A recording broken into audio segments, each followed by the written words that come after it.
Assalamualaikum warahmatullahi wabarakatuh. Perkenalkan, nama saya Maulana Abdul Ghani.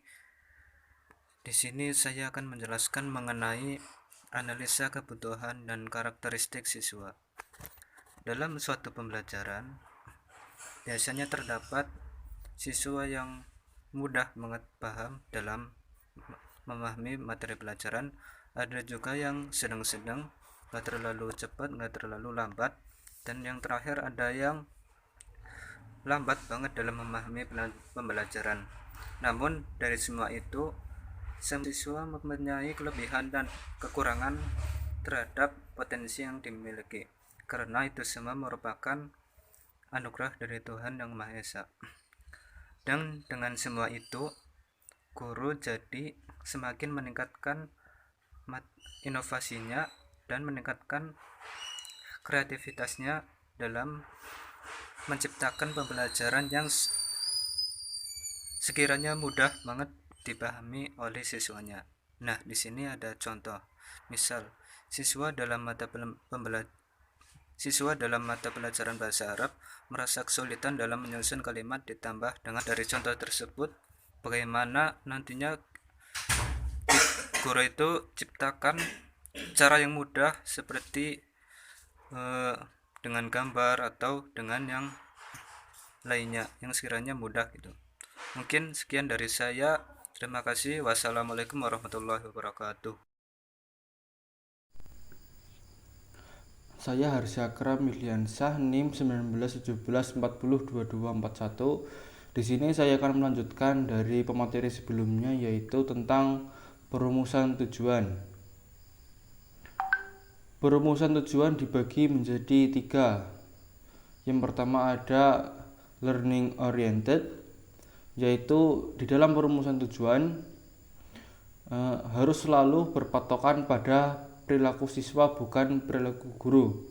Jadi yang terpenting dalam pengembangan perumusan tujuan yaitu pencapaian tentang perilaku siswa itu sendiri, bukan dari perilaku guru. Kemudian yang kedua ada operasional. Di dalam perumusan tujuan harus dibuat secara spesifik dan operasional, sehingga mudah untuk mengukur tingkat keberhasilannya. Di dalam tujuan yang spesifik terikat dengan penggunaan kata kerja. Kata kerja yang umum akan menghasilkan perilaku atau tindakan siswa yang juga bersifat umum. Namun sebaliknya, kata kerja yang khusus akan menghasilkan perilaku yang khusus pula. Kemudian yang ketiga ada ABCD. Yang pertama yaitu audience, kemudian B-nya yaitu behavior, yang C conditioning, dan yang D dictionary. Untuk audience yaitu sasaran sebagai pembelajaran yang perlu dijelaskan secara spesifik agar jelas untuk siapa tujuan tersebut diberikan. Sasaran yang dimaksud di sini yaitu misal contoh kelas 4 MTS ataupun dari kelas 3 MTS. Untuk behavior adalah perilaku spesifik yang diharapkan atau dilakukan atau dimunculkan siswa setelah pembelajaran berlangsung. Contohnya yaitu menjelaskan, menyebutkan, merinci, mengidentifikasi, memberikan contoh, dan sebagainya. Kemudian yang ketiga yaitu conditioning, yaitu keadaan yang harus dipenuhi atau dikerjakan siswa pada saat dilakukan pembelajaran itu sendiri. Kemudian yang D yaitu dictionary adalah batas minimal atau tingkat keberhasilan terendah yang harus dipenuhi dalam mencapai perilaku yang diharapkan. Assalamualaikum warahmatullahi wabarakatuh. Perkenalkan, nama saya Mardiati Amala, NIM 1917402242. Di sini saya akan membahas tentang perumusan materi. Perumusan materi itu terbagi menjadi 5 bagian.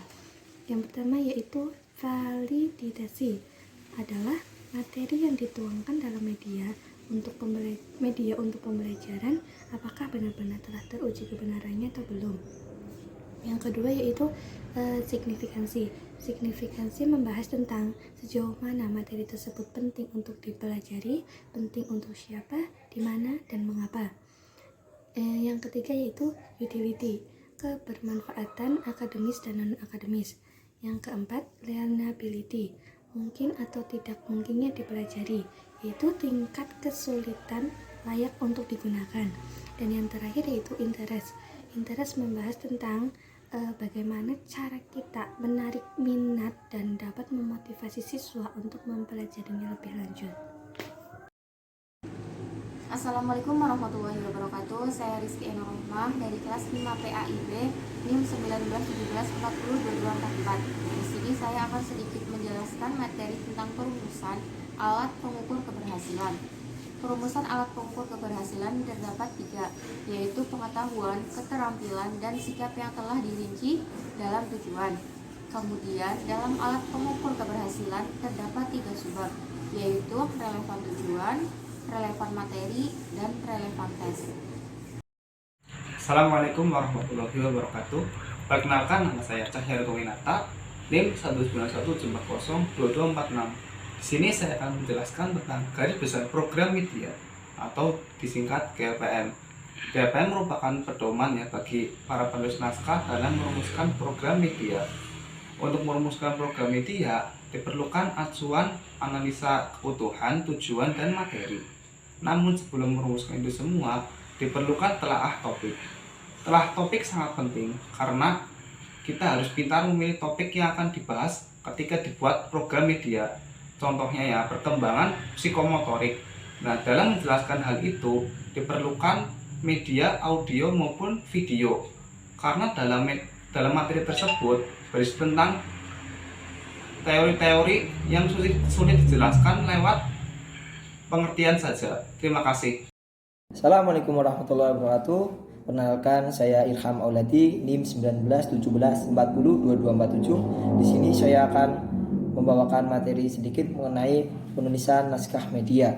Jadi, pedoman tertulis yang berisi informasi dalam bentuk grafis, visual, dan audio harus disesuaikan dengan tujuan dan kompetensi yang ada. Jadi, dalam kita membuat media pembelajaran, kita harus melihat tujuan apa yang hendak kita raih setelah melakukan pembelajaran. Yang kedua, kita harus melihat kompetisi yang ada, kompetisi yang harus kita lalui agar nantinya kita bisa meraih ataupun menghasilkan sesuai dengan tujuan yang hendak kita raih.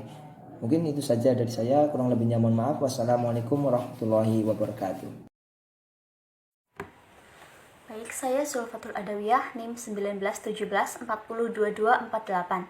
Di sini saya akan menjelaskan mengenai tes atau uji coba.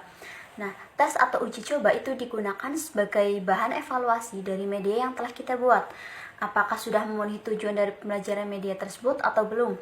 Misalnya, melalui pembelajaran media video, itu kan berarti melalui audio dan visual yang kemudian kita unggah atau upload di channel YouTube. Nah, di situ dari hasil tes atau diuji cobakan terhadap siswa, kita dapat mengevaluasi apakah melalui pembelajaran media tersebut sudah sesuai dengan tujuan awal kita. Misalnya, tujuan kita untuk agar siswa tidak merasa bosan melalui pembelajaran daring ini. Nah, dari hasil tes atau uji coba tersebut, nantinya kita dapat mengetahui apakah media pembelajaran tersebut yang kita terapkan sudah efektif atau belum untuk membuat mahasiswa atau siswa tidak merasa jenuh ketika melakukan pembelajaran. Terima kasih.